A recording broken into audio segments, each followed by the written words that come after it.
Assalamualaikum warahmatullahi wabarakatuh. Perkenalkan, nama saya Muhammad Zidan Handigroho dengan NIM C1C024039. Mereka pertama-tama eh, yang saya hormati Bu Restuhanin Anissa, SEMAK, dan Dr.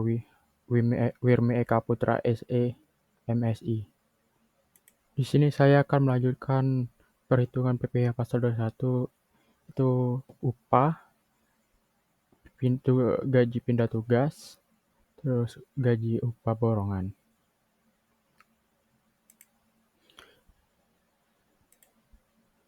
Masih sama seperti minggu kemarin, PPh merupakan suatu pajak penghasilan yang diatur dalam Undang-Undang Pajak Penghasilan di Indonesia.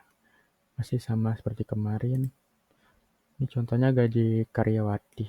Yang pertama yaitu Clarissa pada tahun 2024 bekerja pada perusahaan Telkom dengan memperoleh gaji 13 juta.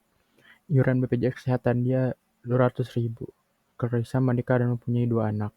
Pada bulan Januari, penghasilan Clarissa dari PT Telkom hanya dari gaji. Peruntukan pasal 21 bulan Januari adalah sebagai berikut.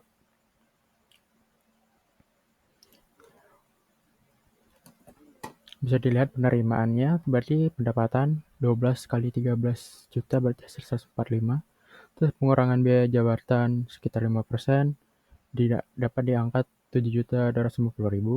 Iuran BPJS 12 dikali 200.000 karena 12 bulan, 200.000 sebulan, 2.400. Dan akhirnya setelah dihitung-hitung pendapatan neto per tahunnya bersihnya 135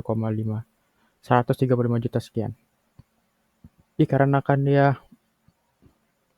kawin cuman punya anak 2, maka dikenakan 67.500.000.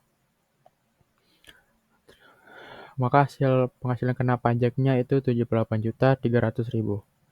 PPh 21 setahun Clarissa itu 78.300 dikurang 60 juta dikali 15%, itu dapat di 2.745.000. Setahunnya PPh 21 setahun Clarissa maka 5.745.000 sekian. PPh bulanannya yaitu 5 juta tadi, 5 juta sekian tadi dibagi 12 maka dapat di 479.000. Dia itu tarif efektif rasionya di sekitaran 455.000.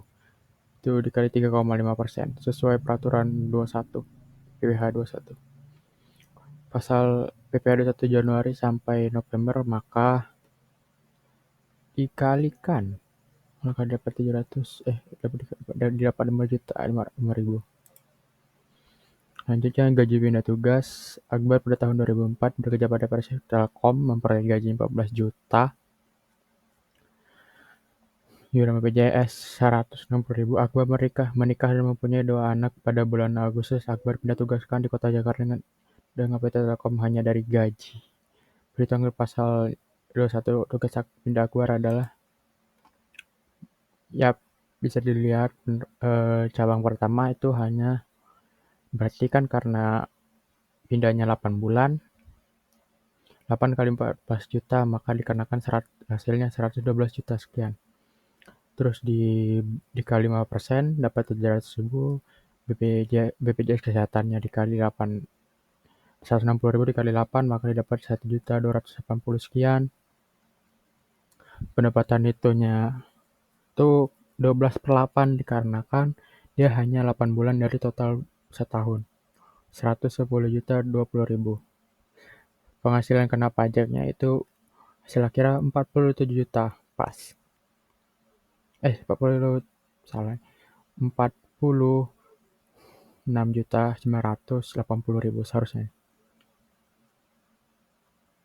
Benar setahun ini seharusnya salah nih.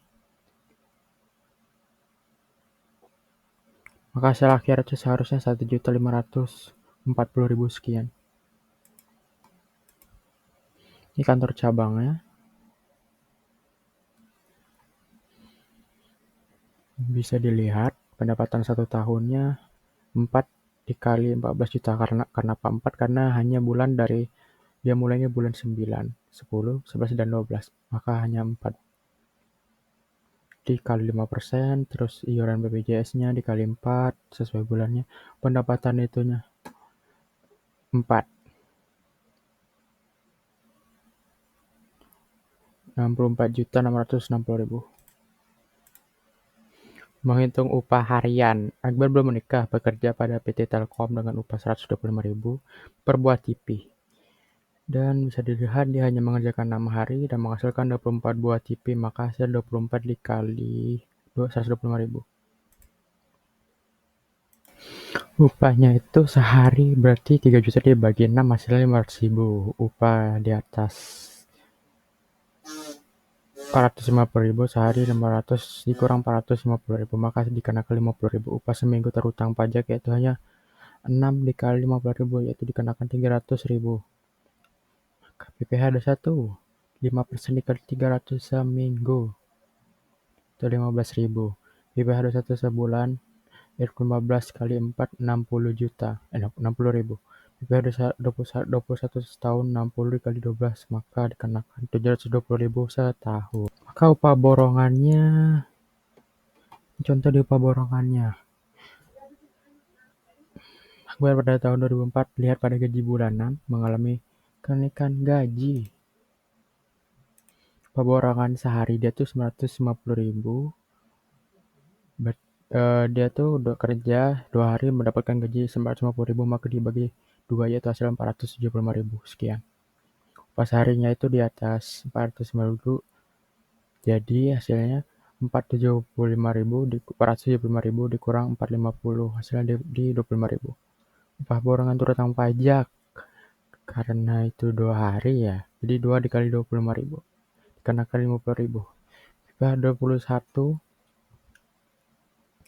5% dikali 50 itu 250.000 jika per bulan maka ini saya dapat 150.000 nih. Jika ada 30 hari kerja full ya 1.250 dibagi didapat dari 2.500 dibagi 2 terus dikali 30 hasilnya 37.500. Nah jika ada pertanyaan aja setahun maka tinggal dikali 12 hasilnya 450.000. Kesimpulannya sekian, terima kasih. Masih sama seperti sebelumnya, instrumen penting hasil 21 ini maupun berupa gaji, upah, honor, upah borongan harian buat imbalan lainnya.